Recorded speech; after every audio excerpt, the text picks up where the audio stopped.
Okay, so now we're going to be looking and doing Cobbler's pose, or sometimes called Baddha Konasana or Supta Baddha Konasana, which is a supine one, or a more forward bend version actually we're going to be looking at. It's a fantastic posture, really to work the area of the hips. It's a great hip opener, release maybe in the lower back as well. And it's a chance to really settle into yourself and to connect to your breath and to slow things down and to basically de-stress. And stress is something that we obviously really want to cut back on and slow down, and just to have that sense of connecting to your breath and finding a more peaceful place. We'll be able to be calmer in everything that we do, and the choices that we can make better choices. So let me just show you how we come into this posture. So we'll be turning. I'll just show you from the side how this is going to look. So depending on your flexibility, your feet might well be quite close to the hips, or I'm going to suggest you can actually have them further out, okay, further away, and that will actually allow you to come forward a little bit more easily.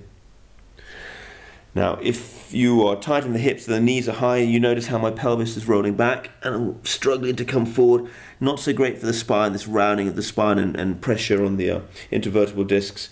As I said, have the feet further away and think about using a little prop here. A little bit of extra height, like so, which will give you the extra height and lift, which will allow the pelvis to tilt forward and you'll more easily come into the forward bend. Okay, so I would use like so. I'd sit, I'd draw the buttock flesh back and broaden the base of the pelvis. I'd draw the sitting bones a little wider and use my hands just to get a bit of lift. And as I said, you can have a little play with the distance of the feet and finding a nice comfortable distance that you can create length, and you're going to use the breath. With each inhale you can create a bit of length, as you exhale you can soften, and then wherever your edge is, you might well be higher up, you might well be lower down, don't be aggressive, create a sense of length in the spine, and then you're going to gently, slowly just soften and melt into your edge. And just to come into your body, you can even close the eyes here, which is very nice. You can use some props, you can use a brick or a block, or even rest your head on the hands. And just to breathe into this shape, to connect to your breath, to feel the work perhaps in the hips and into the lower back. And we're just looking for a very calm, easy breath here. So that the breath and the mind literally become like reflections of each other, very calm and peaceful and steady.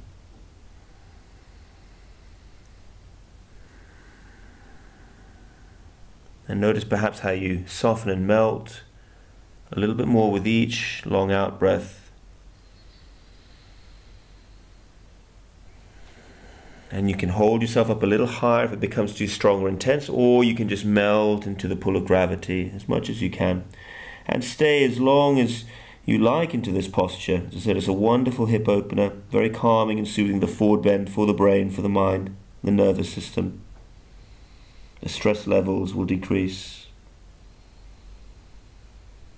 And then when you're ready, you can gently, slowly think about coming back up on an in-breath.